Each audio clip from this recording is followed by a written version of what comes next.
நடுத்தர செய்தி வழங்குனர் நியூஸ் போஸ்டின் இரவு 8 மணி பிரதான செய்திகளோடு உங்களோடு இணைந்து கொள்ளும் நான் தேஷான் தாலிப். உலகின் பல்வேறு பகுதிகளில் இருந்தும் எங்களோடு இணைந்திருக்கும் உங்கள் அனைவரையும் சந்திப்பதில் மகிழ்ச்சி. வணக்கம் அஞ்சலி. வணக்கம் தேஷான். வணக்கம் நேர்களை. நியூஸ் போஸ்டின் இரவு 8 மணி பிரதான செய்திகளோடாக இணைந்திருக்கும் நான் ரஞ்சன் ராஜரத்னம் ராஜகிருஷ்ணா.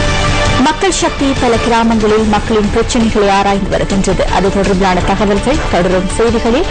முதலில் இன்றைய தலைப்புச் செய்திகள். சிறைச்சாலை பஸ் ஸ்டாண்டின் மீது துப்பாக்கி பிரயோகம். பாரத லட்சுமண் கொலை வழக்கின் சந்தேக நபரான திமிட்டகுட சமிந்த காயம். சம்பூர் அனல் மின் நிலையத்திற்கு எதிராக மக்கள் உண்ணாவிரதம். நியூஸ் போஸ்டின் மக்கள் சக்தியின் போது வெளிவரும் மூடமைப்பு பிரச்சினைகளை தீர்ப்பதற்கு நடவடிக்கை. அமைச்சர் சஜித் பிரேமதாஸ் உறுதி. காணி அமைச்சராக ஜோன் அமரத்துங்க நியமனம். இந்தோனேஷியாவில் ஏற்பட்ட பாரிய நில அதிர்வினால் ஆஸ்திரேலியாவிலும் சுனாமி எச்சரிக்கை விடுக்கப்பட்டுள்ளது. பசிபிக் பிராந்தியத்தில் அமைந்துள்ள ஆஸ்திரேலியா, கொக்கோஸ் தீவுகள் மற்றும் கிறிஸ்துமஸ் தீவுகளுக்கும் சுனாமி எச்சரிக்கை விடுக்கப்பட்டுள்ளது. இந்தோனேஷியாவின் மேற்கு கடற்கரையோர பகுதியில் 7.9 ரிக்டர் அளவில் நில அதிர்வு ஒன்று பதிவாகியுள்ளதாக அமெரிக்க புவி சரிதவியல் ஆய்வு மையம் சுட்டிக்காட்டுகின்றது. இந்தோனேஷியாவின் மேற்கு மற்றும் வடக்கு சுமாத்ரா பகுதிகளிலும் சுனாமி எச்சரிக்கை விடுக்கப்பட்டுள்ளதாக சர்வதேச ஊடகங்கள் கூறுகின்றன. இதனால் ஏற்பட்ட சேத விவரங்கள் தொடர்பில் இதுவரை அறிவிக்கப்படவில்லை. இதற்கு முன்னர் 2004ஆம் ஆண்டு ஏற்பட்ட 8.9 ரிக்டர் அளவிலான நில அதிர்வினால் ஏற்பட்ட சுனாமி பேரணியின் போது 2 லட்சத்துக்கும் மேற்பட்ட மக்கள் உயிரிழந்தமை சுட்டிக்காட்டத்தக்கது. இந்தோனேஷியாவில் பதிவாகியுள்ள பாரிய நில அதிர்வினால் இலங்கைக்கு தற்போது சுனாமி எச்சரிக்கை பதிவாகவில்லை என இடர் முகாமைத்துவ மத்திய நிலையம் குறிப்பிட்டுள்ளது. எனினும் மக்கள் அவதானத்துடன் செயற்படுமாறு இடர் முகாமைத்துவ நிலையத்தின் உதவி பணிப்பாளர் பிரதீப் கொடிப்பிலி தெரிவித்துள்ளார். இந்தோனேஷியாவில் பதிவாகியுள்ள பாரிய நில அதிர்வு காரணமாக இலங்கைக்கு சுனாமி எச்சரிக்கை ஏற்படுமா என்பது குறித்து வானிலை அவதான நிலையத்துடன் இணைந்து ஆராய்ந்து வருவதாகவும் அவர் கூறியுள்ளார். இந்த விடயம் குறித்து கரையோர பகுதியில் உள்ள அனைத்து அதிகாரிகளும் அவதானத்துடன் செயற்படுமாறு அறிவிக்கப்பட்டுள்ளதாகவும் பிரதீப் கொடிப்பிலி தெரிவித்துள்ளார். அவ்வாறாயினும் இந்தோனேஷியாவில் சுமாத்ரா பகுதியில் 7.9 ரிக்டர் அளவிலான பாரிய நில அதிர்வு பதிவாகியுள்ளமையால் மக்கள் அவதானத்துடன் செயற்படுமாறு இடர் முகாமைத்துவ நிலையம் கோரிக்கை விடுத்துள்ளது.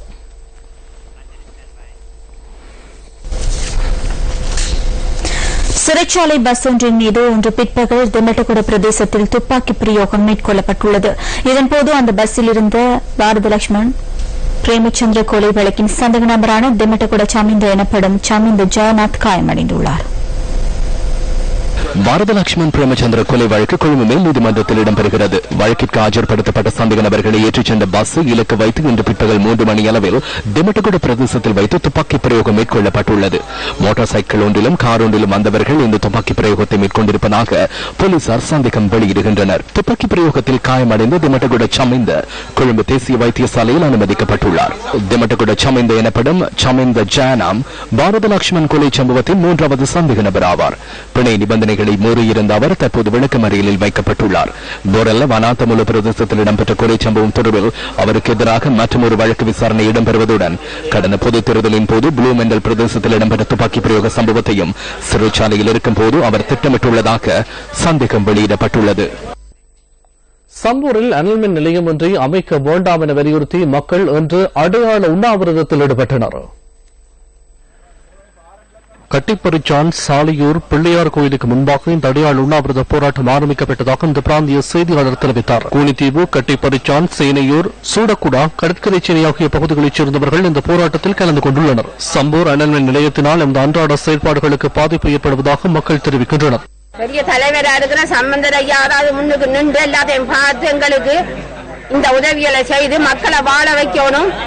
மக்களை சாக வச்சிடாதீங்க. நாங்க சாகிறதுக்கு விரும்பினோம்னா இங்கேயோ செல்பட்டா செத்துட்டு சாக விடாதீங்க, எங்களை வாழ விடுங்க. இவர் அப்பா ஒரு தந்தையாக இருந்து வந்து சம்பந்தர் ஐயா எங்கள்கிட்ட போட்டு காட்டு நாங்க அவரை சீட்டுல தூக்கி வச்சதுக்கு பிறகு அவர் வந்து என்ன செய்திருக்கிறேன் அனல்மினியிருக்கிறேன். அப்ப தாங்க மட்டும் நல்ல உலகத்துல உயர்த்தளத்துல இருக்கணும். நாங்கெல்லாம் சாகணும். மக்கள் எல்லாம் எந்த மீட்டிங்லையும் கச்சேரி இல்ல, எந்த மீட்டிங்லயும் அனல் மினியத்தை பற்றி கரைச்ச வரலாறு இல்ல. அனல் மினியை தவறாம தடுத்த இவங்க யாருமே தடுத்ததில்லை. ஆகவே தயவு செய்து எங்களை இந்த கிராமத்துல இந்த அனல் மினியத்தை கட்ட வேணாம் என்று சொல்லி நாங்க தயவு அன்பா சம்பந்தர் ஐயா இந்த பாராளுமன்ற உறுப்பினர் அது மேல ஜனாதிபதி எங்களை காணியலோ எந்தவோ மேல எங்களை போகக்கூடாது. நீங்க தான் அந்த காணிக்குரிய நடவடிக்கை எடுத்து எங்களுக்கு மீட்டு தரணும்னு சொல்லி தாழ்மையுடன் ஜனாதிபதிக்கும் கேட்டுக்கொள்கிறோம். மைத்திரிபால சிறிசேன அவர்கள் எல்லார்ட்டையும் நாங்க கைகூப்பி கேட்கிறோம். இதேபோல எதிர்க்கட்சித் தலைவர் ஆர் சம்பந்தன் உண்ணாவிரதம் இடம்பெற்ற பகுதிக்கு சென்று மக்களுடன் கலந்துரையாடினார்.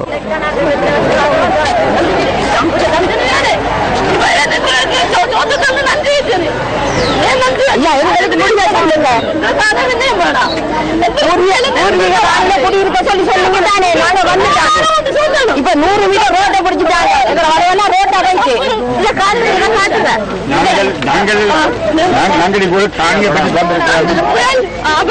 நாங்கள் செய்ய வேண்டிய விஷயத்தை செய்வோம். கொஞ்சம் பொறுப்பு காணியை பெற்று சொன்னா காணாது.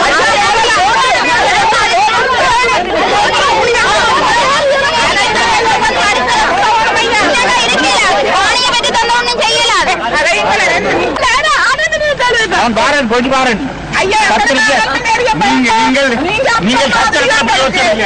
எனக்கு தெரியும் நிலைமை உங்களுக்கு, அதனால பாதிப்பு ஏற்பட சொல்றீங்க.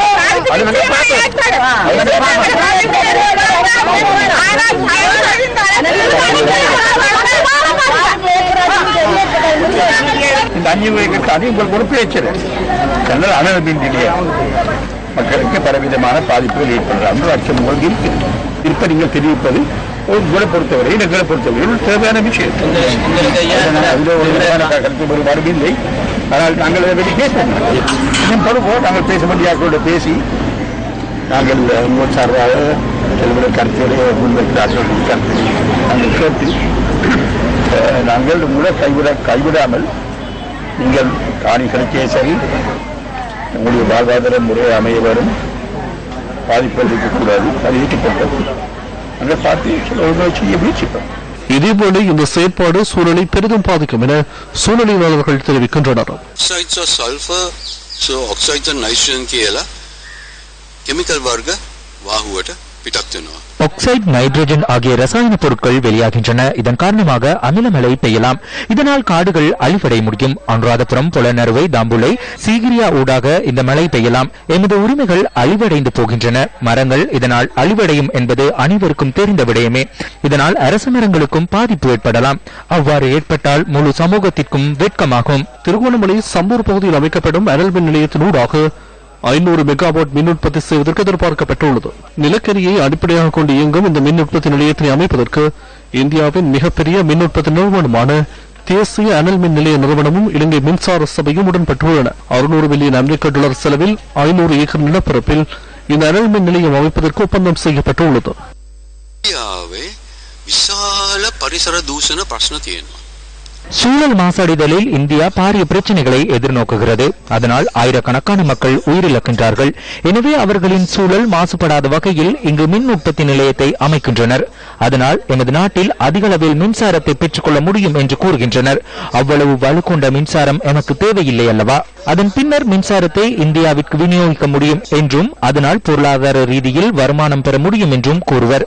இங்கு என்ன நடக்கிறது? இந்தியா சூழல் மாசுபடாத வகையில் அதனை இங்கு செய்கின்றனர். நாம் அவர்களின் குப்பைகளை தலையில் போட்டுக் கொண்டுள்ளோம். அதன் மூலம் மின்சாரம் பெறுவது சரியா? දූෂණය මෙන්න ලංකාවට ගේනවා. ලංකාවට අපි මහ කුණු ගොඩක් කරනවා. උන්ගේ ජරාව අපේ උළුවර දානවා. දාලා අපි විදුලි වලේ ගන්න ඕක වටනවද?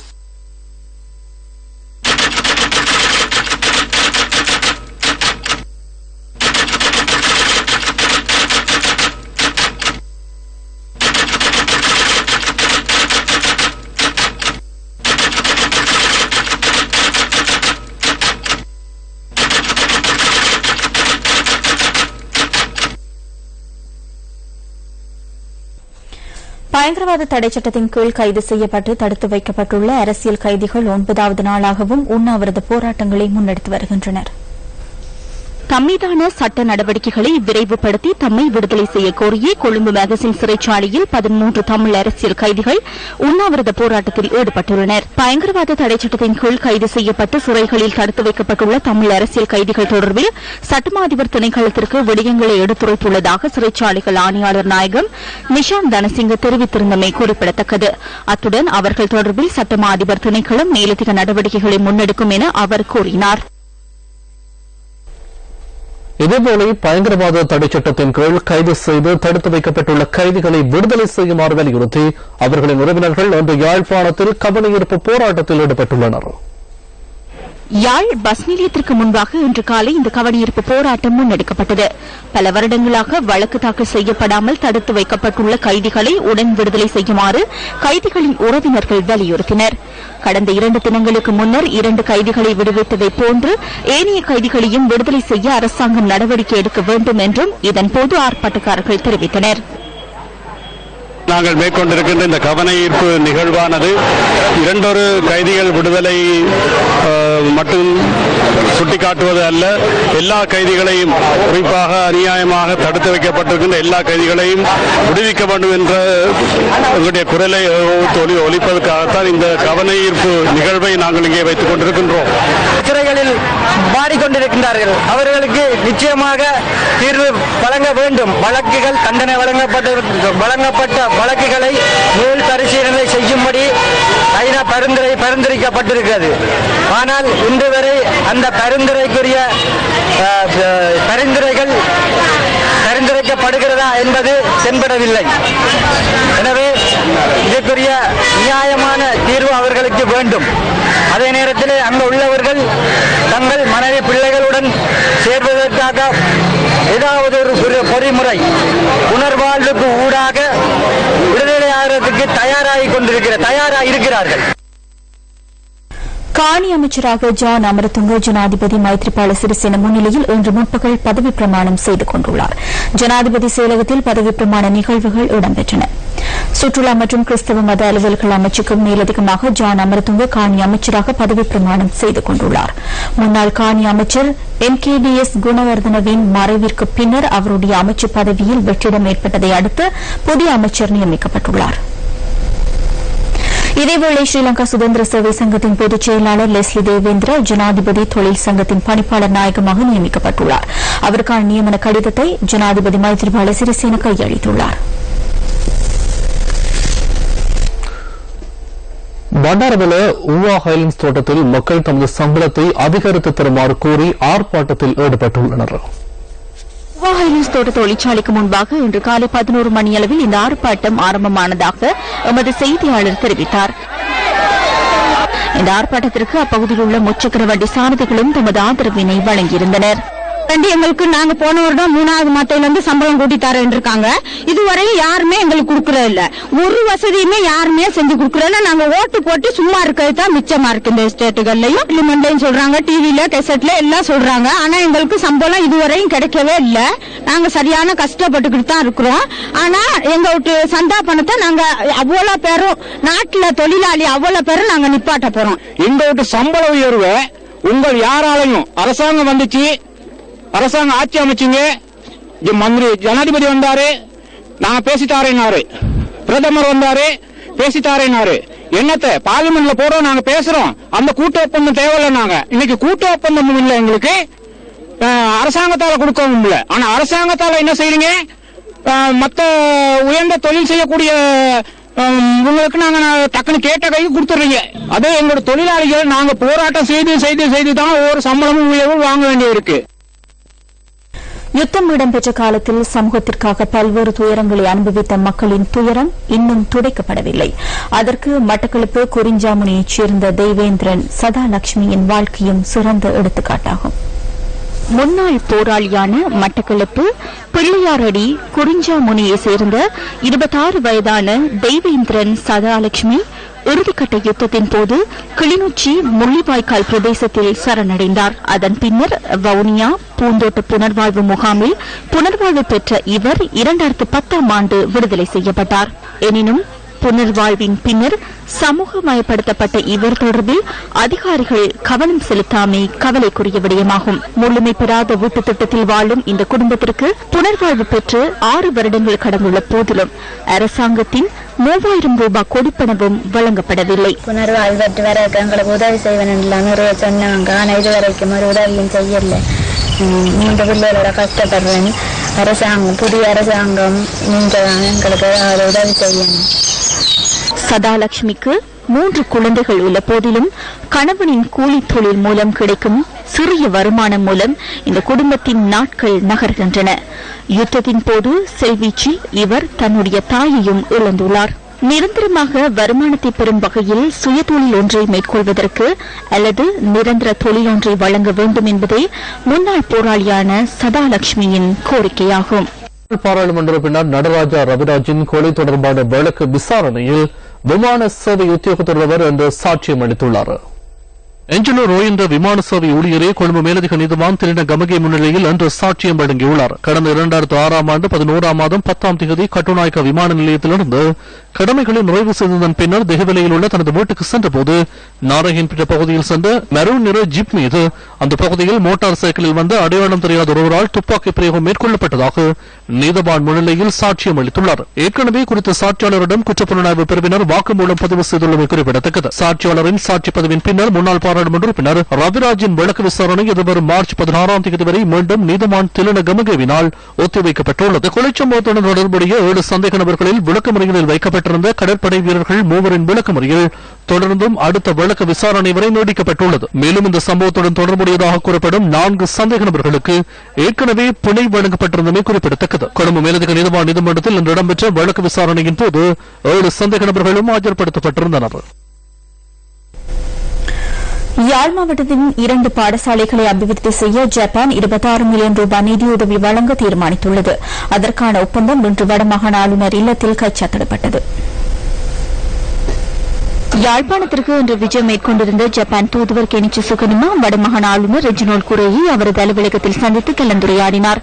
வடமாகாணத்தின் அபிவிருத்தி செயற்பாடுகள் மற்றும் தற்போதைய நிலைமைகள் தொடர்பில் இங்கு கலந்துரையாடப்பட்டது. யாழ்ப்பாணத்தில் உள்ள 2 பாடசாலைகளின் கல்வி அபிவிருத்திக்கென ஜப்பான் அரசாங்கத்தினால் 26 மில்லியன் ரூபாய் நிதியுதவி வழங்க உள்ளதாக இதன்போது ஜப்பான் தூதுவர் அறிவித்துள்ளார். அதன்படி யாழ் முத்துத்தம்பி மத்திய மகாவித்தியாலயத்தில் விசேட தேவையுடைய மாணவர்களுக்கான கல்விக்கூடம் அமைப்பதற்கும் வகுப்பறை தொகுதியின் அபிவிருத்திக்கும் என 11.4 மில்லியனும், அச்சுவேலி புனித திரேசா மகளிர் கல்லூரியின் வகுப்பறை கட்டிட தொகுதி அமைப்பதற்கு 11.6 மில்லியன் வழங்குவதற்கான ஒப்பந்தத்தில் தூதுவர் கையெழுத்திட்டார். வடமாகாண கல்வி அமைச்சின் செயலாளர் மற்றும் குறித்த 2 பாடசாலைகளின் அதிபர்கள் ஆகியோர் இந்த நிகழ்வுகளில் கலந்து கொண்டிருந்தனர்.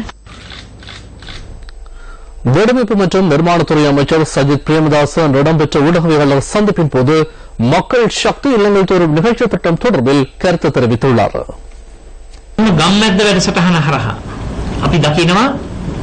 மக்கள் சக்தி இல்லங்கள் தோறும் நிகழ்ச்சி திட்டத்தினூடாக நாள்தோறும் நாடளாவிய ரீதியில் உள்ள மக்கள் வீடின்றி அலலுறுவதை அவதானிக்க முடிந்தது.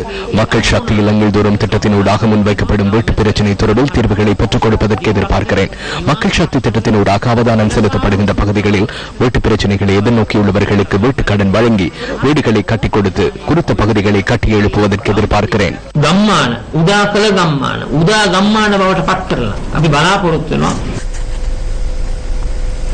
அரசியலமைப்பு திருத்தம் தொடர்பாக மக்கள் கருத்தறியும் அமர்வை மீண்டும் கொழும்பு மாவட்டத்தில் நாளை ஆரம்பமாக உள்ளது. மக்களின் கோரிக்கைக்கு இணங்க இந்த தீர்மானம் மேற்கொள்ளப்பட்டதாக அரசியலமைப்பு திருத்தம் தொடர்பாக மக்கள் கருத்தறியும் குழுவின் தலைவர் சட்டத்தரணி லால் விஜயநாயக்க தெரிவித்துள்ளார். இதன் பிரகாரம் எதிர்க்கட்சித் தலைவர், மாகாண சபை உறுப்பினர்கள் ஆகியோரிடம் இருந்தும் கருத்துக்கள் பெறுவதற்கு தீர்மானிக்கப்பட்டுள்ளது. நாளை முதல் எதிர்வரும் 5ஆம் தேதி வரை மக்கள் கருத்தறியும் அமர்வு காலை 9:30க்கு கொழும்பு இசுருப்பாயவில் நடைபெறவுள்ளதாகவும் அவர் குறிப்பிட்டுள்ளார். இதேவேளை அரசியலமைப்பு திருத்தம் தொடர்பாக மக்கள் கருத்தறியும் குழு பல்வேறு ஆணைக்குழுக்களை சந்திக்க உள்ளதாக சட்டத்தரணி லால் விஜயநாயக்க தெரிவித்துள்ளார். மார்ச் மாதத்திற்குள் மனித உரிமைகள் ஆணைக்குழு, போலீஸ் ஆணைக்குழு, சட்டத்தரணிகள் சங்கம் மற்றும் பல்கலைக்கழக பேராசிரியர்கள் சங்கம் போன்ற பல்வேறு தரப்பினரை சந்திக்க உள்ளதாக மக்கள் கருத்தறியும் குழுவின் தலைவர் சட்டத்தரணி லால் விஜயநாயக்க மேலும் கூறியுள்ளார். நியூஸ் ஃபெஸ்ட் முன்னெடுக்கும் மக்கள் சக்தி இல்லங்கள் தோறும் நிகழ்ச்சி திட்டத்தின் 8ஆம் நாள் இன்றாகும். பொதுமக்களின் பிரச்சினைகளுக்கு நிரந்தர தீர்வு வழங்குவதை நோக்கமாக கொண்டு இந்த திட்டம் முன்னெடுக்கப்பட்டுள்ளது. பேராதனை பல்கலைக்கழகத்தின் ஒத்துழைப்புடன் நியூஸ் ஃபெஸ்ட் இந்த திட்டத்தினை முன்னெடுக்கின்றது.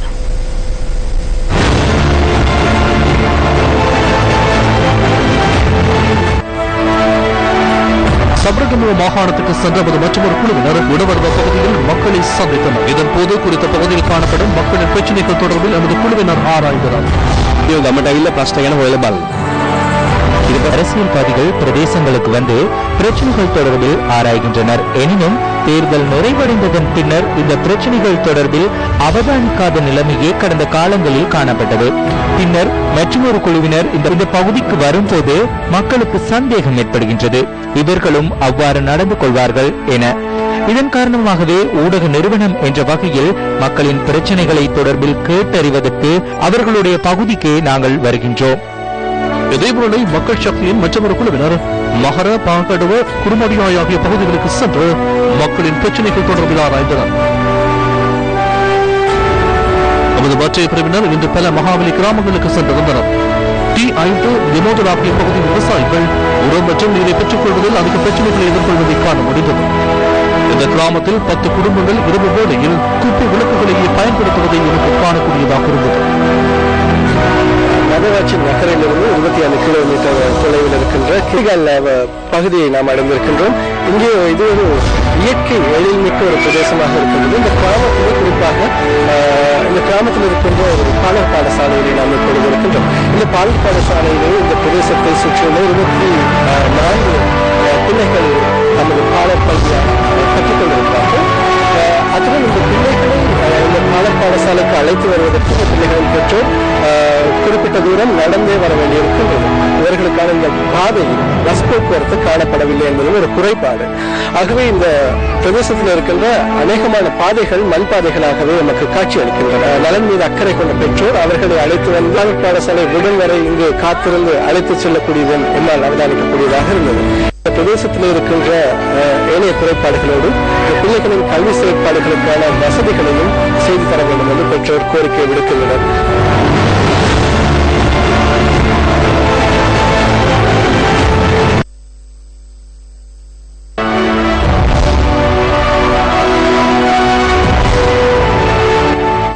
மக்கள் சக்தி இல்லங்கள் தோறும் செயற்திட்டத்தின் இன்றைய பயணம் கிளிநொச்சி மாவட்டத்தில் முன்னெடுக்கப்பட்டது.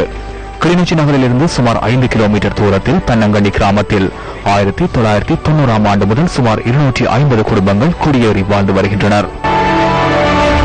இவர்களுக்கு இதுவரையில் காணி உரிமம் வழங்கப்படாததால் அரசாங்கத்தினால் ஏனையவர்களுக்கு வழங்கப்படும் வீட்டு திட்டமும் புறக்கணிக்கப்பட்டுள்ளது.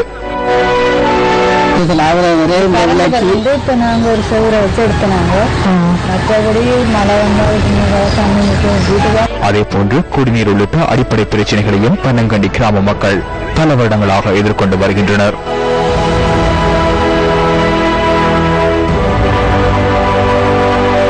இந்த கிராமத்திலும் யுத்தத்தின் வடுக்களை தனது உடலிலும் உள்ளத்திலும் சுமந்து வரும் ஒருவரை நாம் சந்தித்தோம்.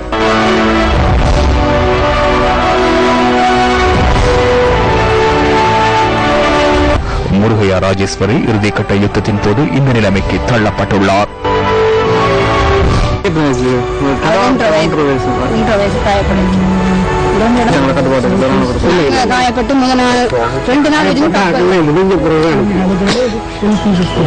யுத்தம் ஏற்படுத்துகின்ற அனைத்து வகையான பாதிப்புகளையும் ராஜேஸ்வரியுடைய குடும்பம் எதிர்கொண்டிருக்கின்றது.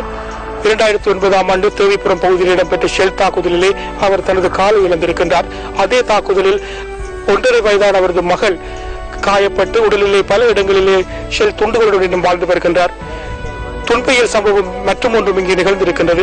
அதாவது அதே கால பகுதியிலே 18 வயதாக இருந்த அவரது மகன் காணாமல் போயிருக்கின்றார். அந்த மகனை இன்றும் அவர் தேடிக் கொண்டிருக்கின்றார். குடும்பத்தினுடைய மூத்த பிள்ளை எவ்விதமான வருமான வழியும் இன்றி வீட்டு திட்டமும் இன்றி இன்று அவர்கள் இந்த பகுதியிலே மிகவும் துன்பமான நிலையை வாழ்ந்து வருகின்றார்கள். யுத்தத்தின் போது பாதிப்புக்குள்ளான ஒரு சாட்சி இவர் போல பலரை நாங்கள் இந்த மக்கள் சக்தி பயணத்திலே சந்தித்திருக்கின்றோம்.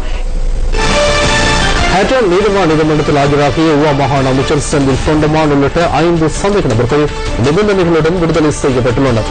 தனது சட்டத்தரணியுடன் இன்று நீதிமன்றத்தில் ஆஜராகிய உவா மாகாண அமைச்சர் செந்தில் தொண்டமான் நேற்று வழக்கு விசாரணைக்கு ஆஜராக முடியாமைக்கான காரணத்தை தெளிவுபடுத்திய வகையில் தனியார் மருத்துவ அறிக்கையை மன்றில் சமர்ப்பித்துள்ளார். எனினும் குறித்த தனியார் மருத்துவ அறிக்கையை நீதிமன்றம் நிராகரித்துள்ளதுடன் அரசினால் அங்கீகரிக்கப்பட்ட வைத்தியருக்கு வழங்கப்படும் மருத்துவ அறிக்கையை மாத்திரமே நீதிமன்றம் ஏற்றுக்கொள்ளும் எனவும் அறிவித்துள்ளார். நியூஸ் 8 மணி பிரதான செய்திகள் நிறைவடைந்தன. வணக்கம்.